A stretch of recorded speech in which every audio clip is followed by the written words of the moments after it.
నమస్తే welcome to రణక్షేత్రం 2024 ఆంధ్రప్రదేశ్లో assembly ఎన్నికల వాతావరణం హీటెక్కింది. ఇప్పటికే అభ్యర్థులను దాదాపుగా ఖరారు చేసిన ప్రధాన పార్టీలు ప్రచారాలు కూడా మొదలుపెట్టేస్తున్నాయి.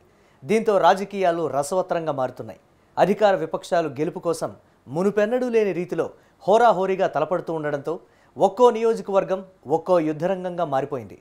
అయితే రాష్ట్రంలో ఒక్కో నియోజకవర్గానికి ఒక్కో చరిత్ర, విలక్షణత ఉంటుంది. ఒక సెగ్మెంట్లో బలంగా ఉన్న పార్టీ మరో పార్టీ బలహీనంగానూ ఉండవచ్చు. ఈ నేపథ్యంలో రాష్ట్రంలోని అసెంబ్లీ నియోజకవర్గాల సమగ్ర ముఖ చిత్రాన్ని రణక్షేత్రం 2024 పేరుతో మీ ముందుకు తెస్తోంది స్వతంత్ర టీవీ. ఇందులో భాగంగా ఇవాల్టి రణక్షేత్రంలో పులివెందుల, అవనిగడ్డ నియోజకవర్గాల చరిత్రలను తెలుసుకుందాం. రణక్షేత్రంలో ముందుగా పులివెందులకు వెళదాం. పులివెందుల పేరు వింటేనే వైఎస్ రాజశేఖర రెడ్డి గుర్తుకొస్తారు. ఈ తరానికి వస్తే ఏపీ సీఎం జగన్మోహన్ రెడ్డి గుర్తొస్తారు. ఆ పేరు వినగానే ఫ్యాక్షన్ పాలిటిక్స్ గుర్తొస్తాయి. అన్నింటికీ మించి పులివెందుల చుట్టూ తిరిగే ఏపీ రాజకీయాలు గుర్తొస్తాయి. ఇక్కడ సీటు షేక్ అయితే రాష్ట్రమంతా షేక్ అవుతుందనే నానుడి ఉంది. మరి అలాంటి పులివెందుల నియోజకవర్గ ముఖ చిత్రాన్ని ఇప్పుడు చూద్దాం.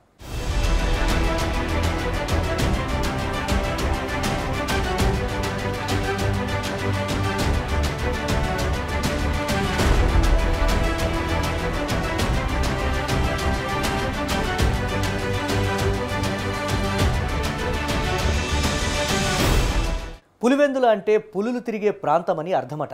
మరి రాజకీయాల్లో కూడా అది టైగర్స్ జోన్ అని అంటారు. ఎందుకంటే అక్కడి నుంచే దివంగత నేత డాక్టర్ వైఎస్ రాజశేఖర రెడ్డి వస్తే ఇప్పుడు తనయుడు జగన్మోహన్ రెడ్డి వచ్చి సీఎంగా రాష్ట్రాన్ని పాలిస్తున్నారు. అలాంటి పులివెందుల నియోజకవర్గంలో రాజకీయాలు ఎలా ఉన్నాయి? అక్కడ నేపథ్యం ఏమిటి? పులివెందులలో ఒకప్పుడు పులులు మందల మందలుగా తిరుగుతూ ఉండేవి.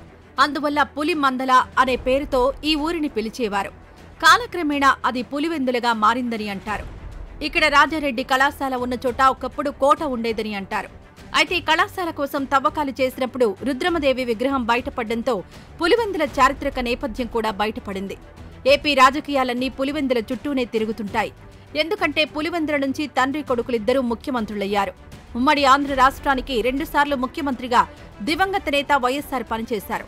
అంతేకాదు ఆయన తనయుడు ప్రస్తుత ముఖ్యమంత్రి వైఎస్ జగన్మోహన్ రెడ్డి కూడా ప్రాతినిధ్యం వహిస్తున్నారు.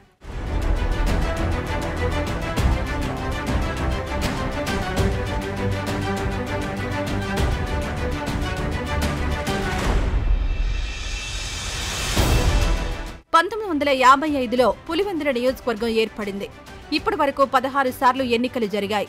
కాంగ్రెస్ 12 సార్లు, వైసీపీ 3 సార్లు, స్వతంత్ర అభ్యర్థి 1 సారి గెలుపొందారు. పులివెందుల నియోజకవర్గం వైఎస్ కుటుంబానికి కంచుకోట అని చెప్పాలి.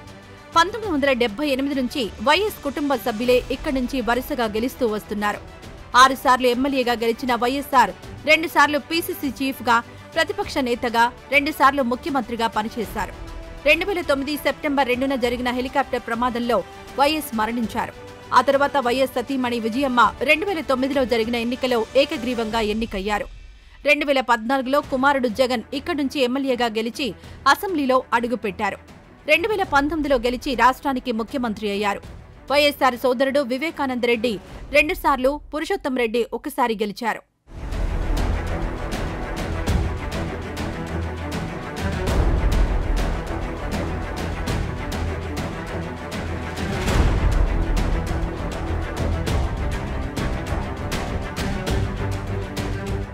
పులివెందులలో మొత్తం ఓటర్ల సంఖ్య 2,27,453 మంది. ఇందులో పురుష ఓటర్లు 1,10,829, మహిళా ఓటర్లు 1,16,605 మంది, ట్రాన్స్జెండర్లు 19 మంది ఉన్నారు. కులాల వారీగా రెడ్డి సామాజిక వర్గం, బీసీ, ముస్లింలు ఇక్కడ ప్రభావం చూపిస్తారు. 2019 ఎన్నికల్లో వైఎస్ జగన్మోహన్ రెడ్డికి 1,31,776 ఓట్లొస్తే తెలుగుదేశం అభ్యర్థి సతీష్ కుమార్ రెడ్డికి 42,068 ఓట్లొచ్చాయి. ఈ నేపథ్యంలోనే చంద్రబాబు కుమారుడు లోకేష్ బహిరంగంగా ఛాలెంజ్లు కూడా చేశారు. మా నాన్నని కుప్పంలో నువ్వు ఓడిస్తే నేను పులివెందులలో నిన్ను ఓడిస్తానని శపథం చేశాడు. ఇదిలా ఉండగా జగన్మోహన్ రెడ్డి చెల్లెలు షర్మిల కాంగ్రెస్ పార్టీ రాష్ట్ర అధ్యక్షురాలై అన్నతో పోరాటానికి దిగింది. మొత్తానికి 2024 రాజకీయాలు సీఎం జగన్ కి ప్రతిష్టాత్మకంగా మారనున్నాయి.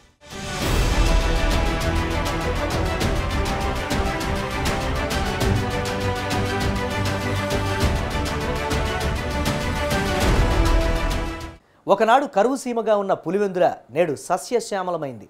దీనంతటికీ నాటి వైఎస్ రాజశేఖర రెడ్డి కారణమని చెప్పాలి. సీఎం కాగానే మొట్టమొదట తను పుట్టిన ప్రాంతాన్ని అభివృద్ధి చేశారు. ఇంట గెలిచి రచ్చగెలవమన్న నానుణ్ణి నిజం చేశారు. పులివెందుల నియోజకవర్గం ఒకప్పుడు కరువుకు కేరాఫ్గా ఉండేది. నేడు అభివృద్ధికి కేరాఫ్గా మారింది. దివంగత వైఎస్ఆర్ సీఎం అయ్యాక నియోజకవర్గంలో అభివృద్ధి పరుగులు తీసింది. పరిశ్రమలు, విద్యా సంస్థలు, వ్యవసాయం, వైద్యం తదితర రంగాల్లో గణనీయమైన అభివృద్ధి సాధించింది. అయితే నియోజకవర్గంలోని తుమ్మలపల్లె యురేనియం పరిశ్రమ వల్ల తీవ్ర ఇబ్బందులు తలెత్తుతున్నాయి. భూగర్భ జలాలు అడుగంటడం, పంటలు పండకపోవడం, ప్రజలు వ్యాధుల బారిన పడ్డంతో అనేక ఇబ్బందులు ఎదురవుతున్నాయి. వీటి పరిష్కారం కోసం కేంద్రం, రాష్ట్ర ప్రభుత్వం తీసుకుంటున్న చర్యలు నామమాత్రంగా ఉండడంతో ప్రజలకు ఇబ్బందులు తప్పడం లేదు.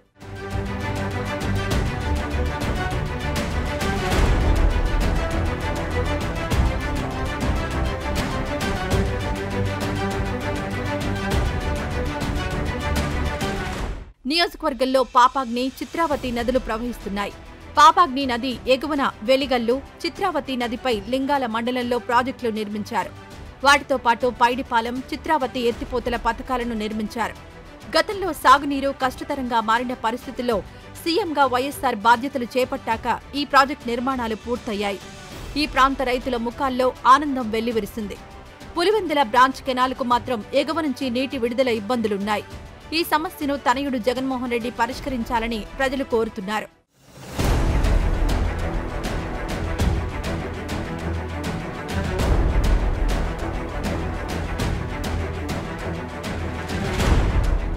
పవిత్ర పాపాగ్ని నది ఒడ్డున వెలిసిన వేంపల్లి గండి ఆంజనేయ స్వామి ఆలయం ఇక్కడ ఉంది. రామాయణ కాలం నాటి కథకు ఇక్కడ ఆధారాలున్నాయి.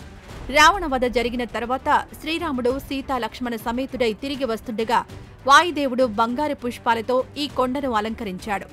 దాంతో వాయుదేవుని ఆతిథ్యం స్వీకరించేందుకు శ్రీరాముడు ఇక్కడ విశ్రమించాడు.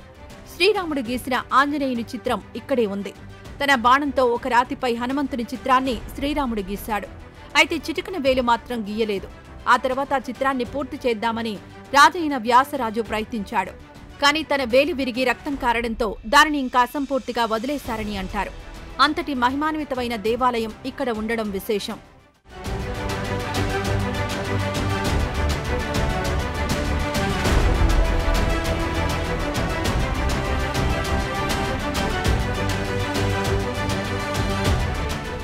ఒకప్పుడు పులివెందులు అంటే జనం భయపడేవారు.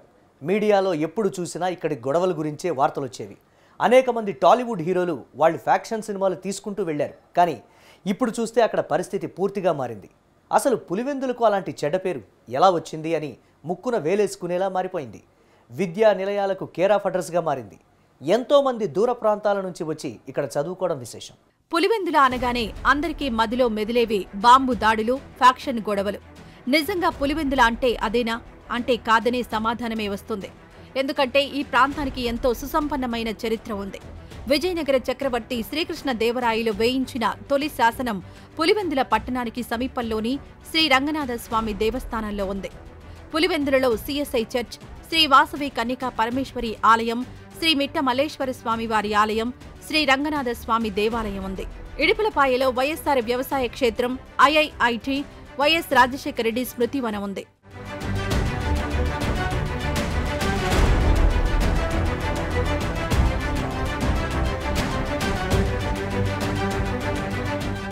అరటి, చీనీ ఉద్యాన పంటలకు పులివెందుల నియోజకవర్గం పెట్టింది పేరు.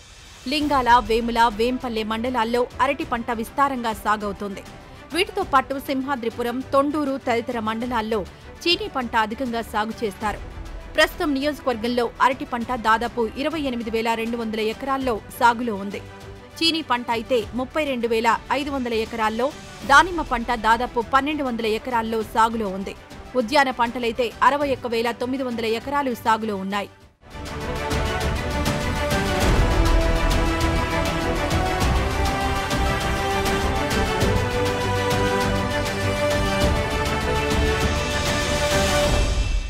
ఆంధ్రప్రదేశ్లోనే ప్రముఖ విద్యా కేంద్రంగా పులివెందుల విరాజిల్లుతోంది.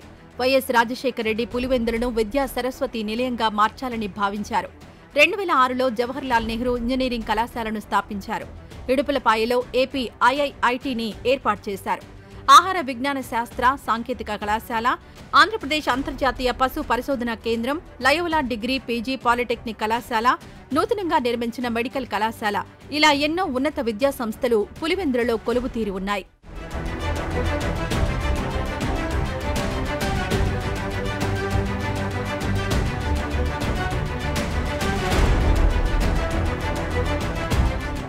నాడు వైఎస్ రాజశేఖర రెడ్డి వైద్య వృత్తి పూర్తి చేసుకుని సొంత గ్రామంలో ప్రజలకు వైద్యం అందించాలని చెప్పి ఇక్కడికే వచ్చి నివాసం ఏర్పాటు చేసుకున్నారు. అంతేకాదు తండ్రి కట్టించిన ఆసుపత్రిలో రూపాయి మాత్రమే తీసుకుని వైద్యం చేసేవారు. అప్పట్లో ఆయన్ని రూపాయి డాక్టర్ అని పిలిచేవారు. తండ్రి రాజారెడ్డిని హత్య చేయడంతో ఆయన రాజకీయాల్లోకి అడుగుపెట్టి తనదైన ముద్ర వేశారు.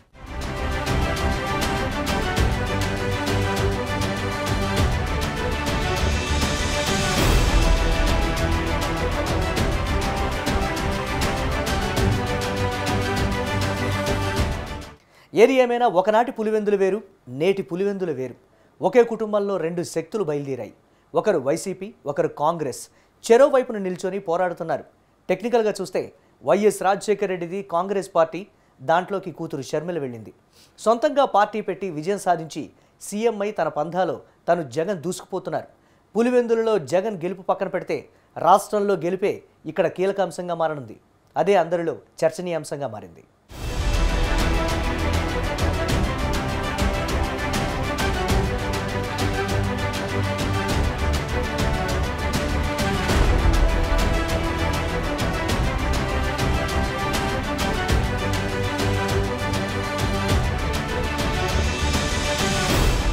ఇవి వాటి రణక్షేత్రం విశేషాలు.